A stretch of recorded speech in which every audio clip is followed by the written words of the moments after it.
na pamilya, naghihirap din po kami. Hindi naman po ako yung old rich na mayaman na po talaga bago nag-artist. Hindi po. Kumbaga, naghihirap po talaga kami. Pero nung nag-uumpisa ka, Daniel, meron bang point na parang ang hirap? Oo, kasi una ho, hindi talaga, ayoko mag-artista ho talaga. Ayaw mo talaga Ayoko mag-artista? po talaga. Alright. Kahit tinatanong ako. Kaso, hindi naman po ako nag-aaral ng mabuti. Kaya sabi ko ho, kaysa wala akong gawin, mas mabuting mag-artista at makatulong na ako kay Ermas. At siguro na rin dahil nasa dugo mo talaga ang pagiging artista, hindi ba? Hindi mo yan maitatatwa, hindi mo mai-deny na galing ka talaga sa pamilya ng mga artista. Opo, yun nga. Pero nag-audition ka rin ba? Ikaw ba'y tinanggihan din ba at a certain point in Opo, your life? ang dami ko kasi talagang hiyang-hiya po, parang ayokong gawin eh. So, sobrang ayokong gawin, hindi ko nagagawa ng maayos. So tinatanggihan ka? Opo, tsaka tinatakasan ko din minsan sila Tita Luz, yan. Pag may audition, tatakasan ko, uuwian ko na lang bigla. Kasi ayoko po talaga ng acting. Okay, wala pa sa iyong sistema. Pero meron ka bang ginusto na halimbawa, sana makuha ko yan pero hindi mo nakuha? Wala naman ho. Wala naman, Talagang wala. naging porsigido na ako dun sa growing up talaga eh. Nakita namin yon.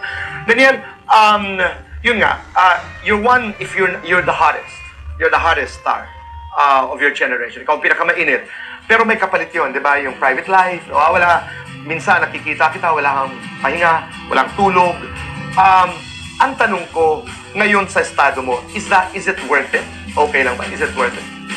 Oo, actually, lahat naman po talaga ng bagay may kapalit naman ako, di ba, Tito Boy? Tsaka, basta nakikita ko po yung pamilya ko masaya. Tsaka, mas masarap po yung pakiramdam na nakukumpleto mo. Kumbaga, andyan ka para tumulong eh. Hindi ho para man-trip-trip ka lang para magtrabaho. Hindi ho eh. Nakikita mo yung nagagawa mo, nakikita mo napapasa yung pamilya mo. Hindi lang pamilya mo, yung mga tao pong kahit nandito ho ngayon, yung mga supporters ko po, di ba ho? Yun ang Yun po nagpapaligay. yun po talaga yung kumbaga, kahit sa sarili ko ho, may mga nabibili ho kung gusto ko talaga, so, masala ko pong tinutuloy. Okay. In one press conference, I think kayo ni Catherine, sinabi niyo na kayo'y nasa MU stage na. Totoo ba yon or kayo ba'y papunta sa isang stage? I mean, where are you in your relationship? Kaya ko lang po naman nasabi, MU, kasi talaga nagkakaintindihan naman po talaga kami. Tsaka hindi naman po namin minamadali. Kahit hindi man po tama yung sinasabi nilang MU girlfriend, boyfriend, pareho lang naman. Hindi ho yung pareho eh. Kumbaga, pag sinabi mong girlfriend o boyfriend, ibang level na ho yun sa MU, sakto lang. Pero, sa ngayon, MU lang po talaga. Nagkakaintindihan na. Yes, Ika nga, oo. nagkakaintindihan na. Pero, seloso ka? Sino ba ang seloso sa inyo? Bilang magkaibigan? Ako siguro, syempre ako yung lalaki. Ikaw talaga. Ikaw ang seloso. Ano okay. Oo. Oo talagang seloso. Kanina sa ASAP, nabigla kami, no? Biglang may isang tagahanga na hindi nakapagpigil. At bigla na lamang parang niyapos ka, parang that's how I saw it, no? Anong nangyari talaga doon? Yun nga ako kanina, sabi nga ni Ate Pakis, medyo napaisip na ako ngayon.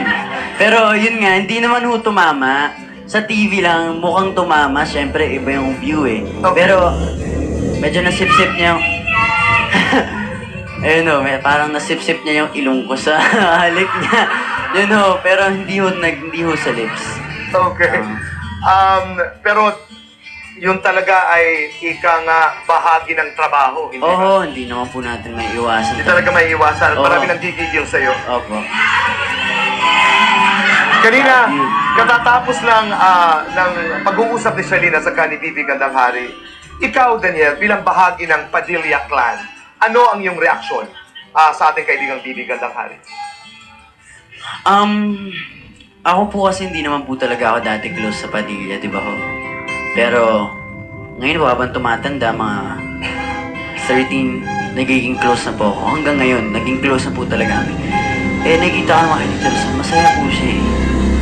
Wala po tayong masasabi kasi masaya si Tito Rustom. Kaya, para sa akin, masaya na po ako para sa kanya. Dahil masaya siya, Opo. masaya ka na rin. Opo, gano'n naman po kasi. Siguro, yung iba, closeness po nila yun eh. Wala po akong karapatan para hindi tanggapin si Tita Bibi kasi wala naman po ako dun, bata pa ako dun. Tsaka, masaya po siya. Yun po yung importante, masaya siya, masaya na po ako. Ginagalang mo yung karapatan na yun. Opo, siyempre.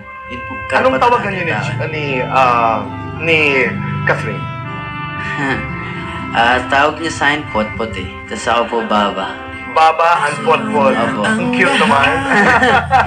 Potpot at saka Baba. Ano ang pakakaabangan kong eksena dito sa Must Be Loved? Parati ko ito tinatanong because I'm gonna watch the movie with my family. Ano yung eksena na dapat kong abangan para sa'yo? Alam ko lahat ng mga eksena magaganda, but if there were a scene na talagang dapat I can look forward to, ano sa palagay mo yun? Yung mga sayaw po namin. Mga sayaw niyo ni Catherine. Grabe, maganda po talaga yan. At first time ako sumayaw. Wow! Okay, first time. Invite everybody Opo. to watch the movie. Ayan, hinahandog po ng Star Cinema ang Must Be Loved. Kasama ko po sina Catherine Bernardo, John Estrada, Ramon Christopher, John Lapus, at introducing Liza Soberano. Liza siya, di ba? Ayan, at directed by Dado Lumibaw. At guys, sana po talaga supportahan niyo ang Must Be Loved. Marami sila. Kita-kita tayo. Alam niyo po mga kaibigan, alam niyo po mga kaibigan, I watched Daniel at may mga bagay talaga, yung sinasabi nga na, you're really phenomenal. Kanina I was listening to Alex Brosas at he was talking about you. Parang, he was talking about your magic, he was talking about certain things na hindi pwedeng ma-identify, but you have it, you know. Habang pinag-uusapan ka ng mga taong ganito that you're the hottest in your generation, kakaibang dating mo, kakaibang appeal, there is something about you na wala ang iba. Ano ang reaction mo? Siguro unang-una, kaya po siguro nasasabi dahil sa mga taong nagpalaki sa akin. Unang-una, yun po yun eh. Galing ka sa magandang pundasyon, di ba? Hindi ka naman pwedeng natuto ka lang sa sarili mo ng maging ganyan. Dahil nakuha ko po yun sa airmats, sa airpads ko po. Tsaka, kumbaga, naging tinuro po sa akin na huwag kang maging plastic sa'yo, sa sarili mo, huwag kang maging plastic sa sarili mo, pati sa ibang tao. That's right. Diba? Parang, if you are on the side of truth, lahat mo kakayanin, ika nga. Opo. Pero suportado ka namin, Daniel, at kayo ni Catherine, Opo. at lahat ng bumubuo po ng Must Be Loved. Mga kaibigan, ito ay pamilya. This is a family movie. At this will open March 13 in all theaters around the country. Suportahan po natin. Alam mo bakit I'm so excited? Dahil kayo yung now and the future of Philippine movies. Parang ang sarap isipin na one day you're going to evolve into something, yung journey na yan, at lahat tayo bahagi ng paglalakbay na yon. I'm just so excited. Must Be Loved, mga kaibigan. Opo, Must Be Loved. March 13 na po yan, abangan niyo po. That March 13, tangkilikin po natin ang pelikula ng ni Catherine Bernardo at saka ni Daniel Padilla. At para naman mas magaan, alam mo yun, yung magaan lang ang pakiramdam, masaya lang, di ba? Opo. Lalabas ka ng sinehan na nakangiti. Totoo, yun po, sinabi ko po yan na parang sa movie na to, papasok ka ng nakangiti, lalabas ka ng nakangiti. At masaya kami dyan. Huwag na natin bigyan ng problema yung mga kaibigan natin Pilipino dahil marami na tayong problema. Tama ka dyan, Daniel. Maraming salamat. Maraming salamat and all the best. Samantala mga kaibigan, pagkatapos po ng success ng digitally restored and remastered Himala, ABS-CBN Film Archives and Central Digital Lab present its second restored classic film. Ito po yung Oro Plata Mata, directed by Peque Galiaga. Ang theatrical release po nito is on March 6 in cinemas nationwide. Pero huwag po natin kalilimutan, Must Be Loved, starring Catherine Bernardo and the one and the only Daniel Padilla. Mga kaibigan, huwag po kayong Salamat. aalis dahil magbabalik pa po ang The Buzz!